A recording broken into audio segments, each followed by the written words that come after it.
আসসালামু আলাইকুম এভরিওয়ান। এতিম ছেলের ভালোবাসা দ্বিতীয় পার্ট। টেবিলের পানির বোতলে পানি আছে, ঢকঢক করে ওগুলোই খেয়ে নিলাম। পানি খাওয়ার পর মনে হচ্ছে ক্ষুধাটা একটু কমেছে, কিন্তু এই পানি খেয়ে কতক্ষণ থাকা যায়। রাতে মামা আসলো, আসার কিছুক্ষণ পর এসে আমার রুমের দরজা খুলে দিল। ভাবলাম মামা আমার জন্য খাবার নিয়ে এসেছে, কিন্তু আমার ধারণা ভুল প্রমাণিত হলো। মামা এসে আমাকে মারতে শুরু করলো। সারাদিন না খেয়ে আসি, কিছুক্ষণ মার খাওয়ার পর অজ্ঞান হয়ে যায়। মুখের ওপর গরম কিছু অনুভব করলাম। চোখ খুলেই দেখি সকাল হয়ে গেছে। সূর্যের আলো জানালা দিয়ে এসে আমার মুখের ওপর পড়েছে। সারা শরীর ব্যথায় জমে আছে, তারপরও কষ্ট করে উঠলাম। রাতে মামাকে মামি কি বলেছে জানি না, হয়তো এক গাদা মিথ্যা কথা বলেছে, যার জন্য আমাকে এমনভাবে মারলো। রুমের বাইরে আসলাম, রিয়া ড্রয়িং রুমে বসে টিভি দেখছে। আমাকে দেখে বলল, ভাইয়া তোমার কাছ থেকে এটা আশা করিনি। আমি বললাম, কি করলাম আমি? রিয়া বলল, গতকাল সীমা আপুর সাথে কি করেছ? আমি বললাম, কই কিছুই করিনি তো। রিয়া বলল, মিথ্যা কথা বলবে না। আপু বলল, তুমি আপুকে টেনে তোমার রুমে নিয়ে যেতে লাগছিলে কেন? আমি বললাম, সত্যি বলছি, আমি এমন কিছুই করিনি, বিশ্বাস কর আমাকে।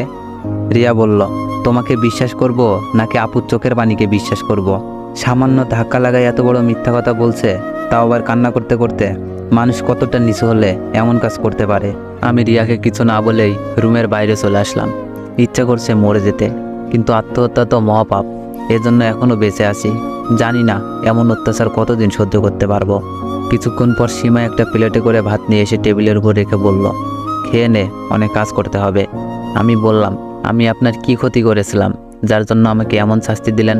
সীমা বলল, তোকে আমার দুই চোখে দেখতে ইচ্ছা করে না, এর জন্য মার খাওয়াইছি। এখন তোকে যা বলবো তাই শুনবি, না হলে এর চেয়ে ভয়ানক কিছু হবে। আমি কিছু না বলেই তাড়াতাড়ি খাওয়া শুরু করলাম। খাওয়া শেষ করে প্লেট ধুয়ে রেখে আসি। এভাবে দিন কাটতে লাগলো। কয়েকদিন পর সীমা বলল, ওর রুম মুছতে হবে। রুম মোছা আমার কাজ না, আমি ওটা পারবো না। সীমা বলল, কি বললি ফকিন্নির বাচ্চা, পারবি না? বলে আমাকে থাপ্পড় মেরে দিল। আমার রাগ হয়ে গেল, দিলাম কষে কয়েকটা থাপ্পড়।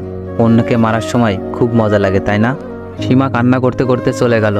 প্রতিদিন এত অত্যাচার আর ভালো লাগে না, যা হবার হবে। একটু পর সীমার সাথে মামি চলে এলো। এসেই কোনো কথা না বলেই ঠাস ঠাস করে থাপ্পড় মেরে দিল। আমার বোনের মেয়ের শরীরে হাত দেওয়ার মজা তোকে কড়াই গন্ডায় বোঝাবো। সীমা বলল, খালামণি, এই লুচ্চাটা আমাকে একা পেয়ে জড়িয়ে ধরছিল। আমি ছাড়ার চেষ্টা করছি, কিন্তু আমাকে থাপ্পড় মারছে। আর দেখো, আমার জামার হাতাও ছিঁড়ে দিয়েছে।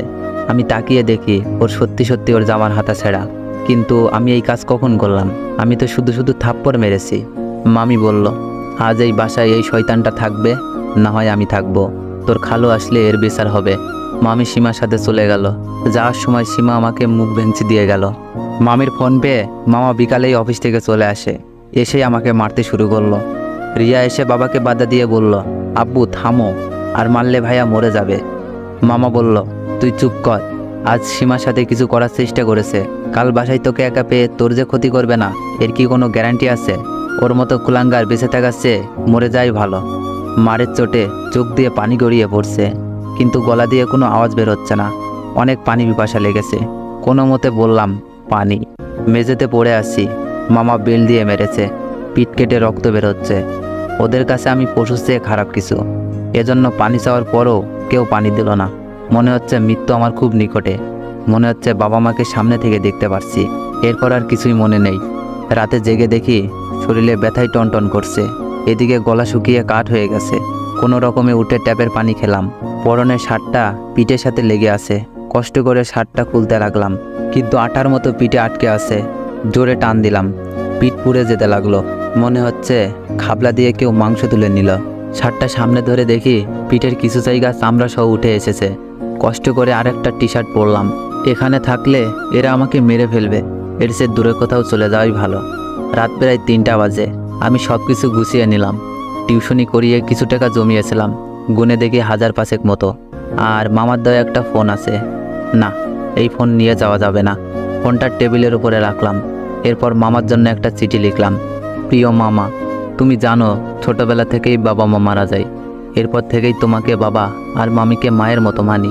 মনে হয় না তোমার কথায় কখনো অবাধ্য হয়েছি। তারপরও তুমি আমাকে বিশ্বাস করতে পারলে না। বিশ্বাস কাচের মতো, কারোর উপর একবার বিশ্বাস ভেঙে গেলে তাকে আর বিশ্বাস করা যায় না। জানি না কি জন্য সেদিনের অ্যাক্সিডেন্টে আমি মারা গিয়েছিলাম না। মরলে আজকে এই দিন দেখতে হতো না। তোমার মারের চেয়ে কথার আঘাতগুলো বেশি লেগেছে। একদিন ঠিকই বুঝবে ভুলটা কার ছিল, আর সেদিন তুমি আমাকে খুঁজবে কিন্তু পাবে না। মনে করতাম মা বাবা নেই তো কী হয়েছে, তোমরা তো আছো, কিন্তু উপরওয়ালা সবার ইচ্ছা পূরণ করে না। আমার তো মনেই ছিল না আমি এতিম, এতিমের কেউ থাকে না।